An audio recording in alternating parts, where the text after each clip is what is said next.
Ada tiga kebiasaan yang sering kita anggap biasa, tapi bisa membuat Allah tidak berbicara kepada kita nanti di hari kiamat.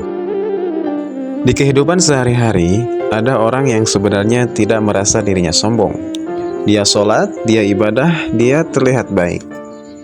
Tapi ada satu hal kecil yang terus dia lakukan tanpa sadar. Setiap kali berjalan, pakaiannya selalu ia turunkan sedikit lebih rendah dari batas kewajaran. Bukan karena adanya suatu kebutuhan, tapi karena ingin terlihat lebih berkelas, lebih berwibawa, dan awalnya dia tidak merasa itu sebuah masalah. Tapi perlahan, ada rasa di dalam hatinya bahwa dia lebih baik dari orang lain. Dan inilah yang sering tidak disadari oleh manusia. Kesombongan tidak selalu muncul dalam ucapan. Kadang ia muncul dalam hal yang sangat kecil. Di sisi lain kehidupan, ada seseorang yang dikenal dermawan. Dia sering membantu orang yang kesusahan, memberi uang, membantu kebutuhan, menolong di saat yang sangat sulit. Tapi ada satu kebiasaan yang merusak semua itu. Setiap kali dia membantu seseorang, dia tidak bisa menahan diri untuk mengingatkannya lagi dan lagi. Hei, aku yang bantu kamu dulu. Kalau bukan aku, kamu tidak akan seperti sekarang. Nah, ucapan itu mungkin terdengar biasa bagi manusia. Tapi bagi hati yang sedang terluka, itu seperti pisau. Orang yang dibantu merasa tidak dihargai, bahkan merasa kecil di hadapan pemberinya. Dan tanpa disadari, amalan yang seharusnya sangat besar berubah menjadi beban nanti di akhirat.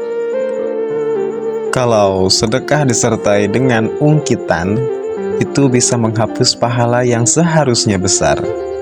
Intinya, ikhlas itu memberi lalu melupakan. Nah, di tempat yang lain, ada seseorang pedagang yang ingin dagangannya cepat laku. Setiap hari dia berusaha meyakinkan pembeli, ini adalah barang yang sangat terbaik, demi Allah. Lalu orang-orang pun percaya, karena dia telah bersumpah. Penjualannya pun naik, uangnya bertambah, hidupnya terlihat sangat sukses.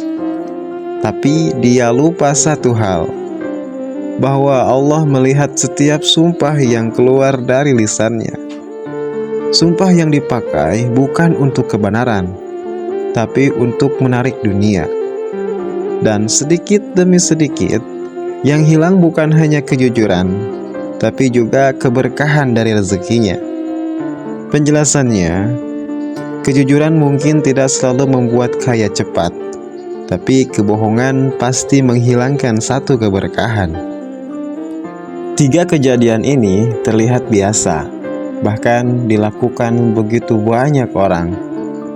Tetapi ternyata Rasulullah SAW sudah memberikan peringatan yang sangat keras tentang hal-hal ini.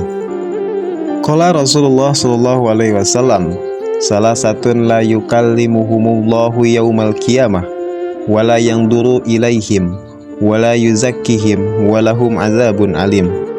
Al-musbilu ijarahu wal mannanul ladzi la yu'ti syai'an illa manna wal munafiqu sil'atahu bil halafil kadhibi. Rawahu Muslimun. Artinya, ada tiga golongan manusia yang Allah tidak akan berbicara kepada mereka nanti di hari kiamat. Tidak melihat mereka, tidak menyucikan mereka, dan bagi mereka hanyalah azab yang sangat pedih, yaitu orang-orang yang suka menjulurkan pakaiannya karena sombong, dan yang kedua orang-orang yang suka mengungkit-ungkit pemberiannya, dan yang ketiga orang yang melariskan dagangannya dengan sumpah palsu. Tiga hal yang kita dengar tadi terlihat sangat ringan di mata manusia. Pakaian yang dijulurkan sedikit, ucapan yang sekedar hanya mengingatkan suatu kebaikan, dan sumpah dalam jual beli. Nah, banyak orang yang mungkin tidak menganggap itu dosa besar, bahkan dilakukan tanpa rasa bersalah. Tapi Rasulullah SAW sudah mengingatkan dengan peringatan yang sangat berat bahwa ada manusia di hari kiamat yang Allah tidak akan ajak berbicara kepadanya, bahkan tidak akan memandangnya dengan pandangan rahmat, tidak akan menyucikannya, dan bagi mereka hanya ada azab yang sangat pedih.